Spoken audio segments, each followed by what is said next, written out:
Investigasi terkait dengan mengapa mayoritas penduduk yang beragama Hindu menyembah pohon. Ada apa dengan pohon itu? Bersama saya Jerutapakan Selobi Omnivora. Inilah informasi selengkapnya untuk Anda hanya di Selobi Omnivora Channel.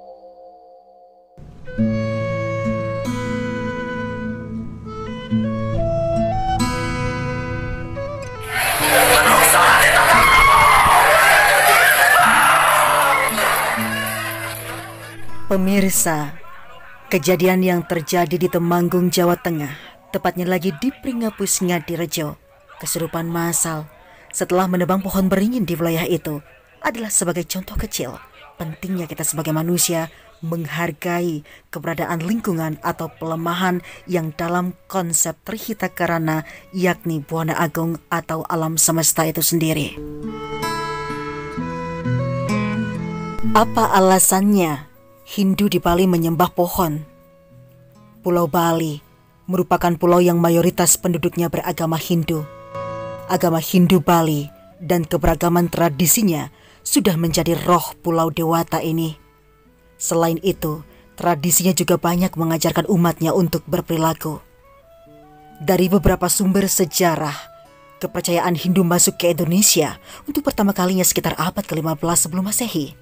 Tetapi sebagian besar warisan Bali berkembang pada saat kerajaan Majapahit berkuasa di bawah pemerintahan Hayam Wuruk.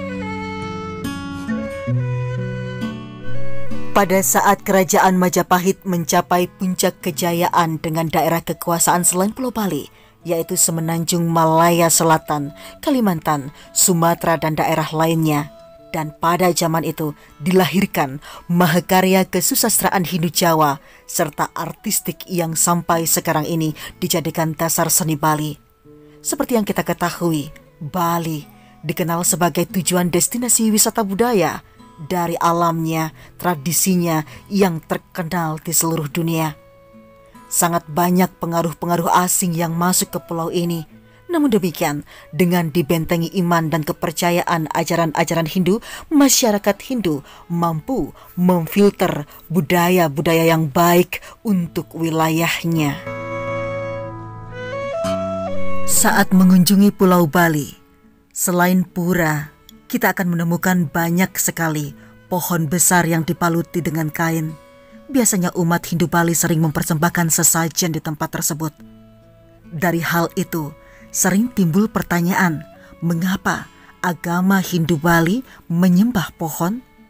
Dan ketika muncul pertanyaan seperti itu, solusi yang tepat adalah menjelaskan hal yang sebenarnya agar tidak terjadi kesalahpahaman. Pohon yang dibaluti dengan kain serta diberi sesajen, secara kepercayaan umat Hindu Bali meyakini tempat tersebut merupakan tempat tinggal makhluk yang tidak bisa dilihat dengan kasat mata. Ada apa dengan pohon besar? Untuk diketahui, sejak zaman dahulu kala, umat Hindu di Bali sudah terbiasa menyembah pohon besar. Pohon besar yang oleh umat non-Hindu dianggap suatu praktek animisme. Sesungguhnya, ini bukanlah animisme, melainkan murni ajaran Hindu itu sendiri. Ketidakpahaman jikalau dalam Hindu ada yang namanya skala dan niskala, nyata dan tidak nyata. Terkadang banyak yang berpandangan secara kasat mata atau skala dan langsung menyimpulkan sesuatu itu sesuai dengan apa yang mereka lihat secara kasat mata atau nyata. Oknum-oknum tidak mengerti dengan substansi yang ada di balik yang kasat mata tersebut, yang disebut niskala, yang justru merupakan tujuan utama dari praktek pemujaan tersebut. Jadi sesungguhnya yang disembah bukanlah pohon besar, melainkan Tuhan yang tidak kelihatan dan tidak berwujud dan ada di mana-mana, baik di dalam ciptaannya maupun di luar ciptaannya, sesuai ajaran Nirguna Brahman. Nirguna Brahman, Tuhan yang tidak berwujud. Uyapi Uyapaka, Tuhan ada di mana-mana. Itulah sebabnya mengapa kita menutup mata sewaktu sembahyang, karena kita ingin menyembah yang tidak kelihatan. Jikalau perwujudan Tuhan itu ada di hadapan kita, tentu kita tidak perlu menutup mata dan bisa melakukan persembahyangan dengan mata terbuka. Konsep inilah yang ada pada ajaran agama Hindu tentang bagaimana memahami Tuhan sebagai Nirgunam Brahman, Tuhan yang tidak berwujud, dan Sagunam Brahman, Tuhan yang berwujud. Memang tidak mudah bagi seseorang untuk memahami tentang Nirgunam Brahman dan Saguna Brahman itu, termasuk bagi umat Hindu sendiri. Namun, pemahaman ini mampu memudahkan kita selaku umat Hindu untuk memahami Tuhan dalam ajaran agama Hindu. Umat Hindu di Bali sejak kecil belajar agama Hindu, tetapi yang lebih dipraktekkan tidaklah tatwa, melainkan melalui upacara agama atau ritual. Karena kerangka dasar agama Hindu ada 3 hal, yakni tatwa, susila, dan upacara. Dan selama ini dari kecil kita mempraktekkan tentang upacara agama itu sendiri. Seringkali telah merasa puas walaupun sebenarnya tidak mengerti dan tidak tahu apa makna dari suatu upacara tersebut. Terkadang rasa kekecewaan semakin tajam ketika kita bertanya kepada orang tua. Jawabannya adalah jawaban klise, mule keto atau napet keto. Kalimat nak mule keto digunakan oleh masyarakat Bali untuk menjawab pertanyaan yang biasanya terkait tentang adat. Penggunaan kalimat nak mule keto sudah membudaya dan diyakini berasal dari filsafat Gugontuwon yang sudah ada sejak dulu.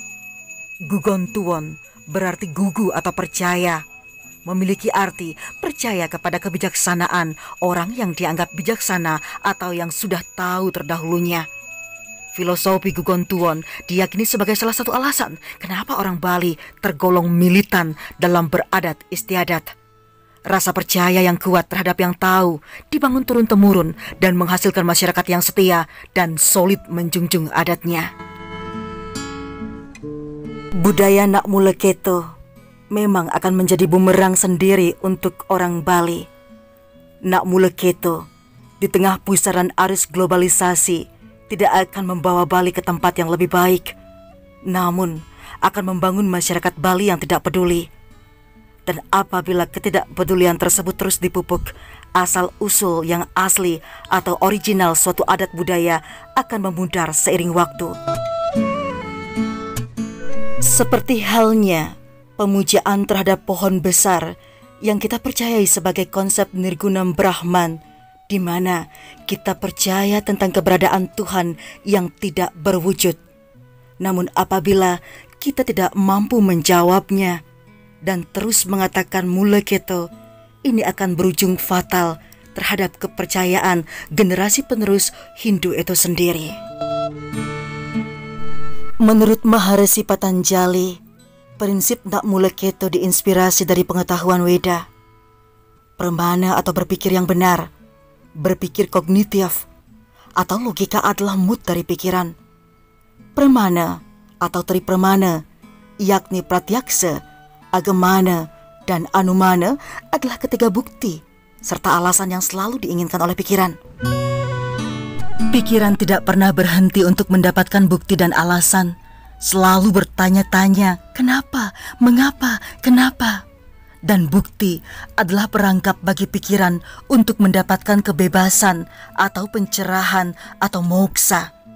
Jika saja dengan berlogika atau berpikir yang benar semua masalah bisa diselesaikan, tentu saja kaum terpelajar atau para cendekiawan akan mencapai moksa lebih dulu. Moksa dalam pengertian moksartam jagateta. Dengan berpegang pada logika atau berpikir yang benar, moksa tidak akan pernah terjadi. Dengan yoga adalah saatnya untuk menghentikan itu semua. Leluhur kita menyimpulkan hal itu dengan prinsip nak mule keto. Jadi logika atau berlogika adalah keterbatasan atau ketidakmampuan pikiran dalam memahami kebenaran. Karena kebenaran tidak bisa dimengerti melalui bukti dan alasan. Tidak ada orang yang mampu untuk membuktikan Tuhan. Baik pemirsa, demikianlah liputan kali ini dalam video Mengapa Umat Hindu Menyembah Pohon Besar. Semoga seluruh informasi ini bermanfaat untuk umat Hindu sedharma yang berada di seluruh Bali, Nusantara, dan di seluruh dunia. Akhir kata, saya kreator video Jerotapakan Selobi Omnivora mengucapkan terima kasih banyak atas atensi Anda. Sampai jumpa.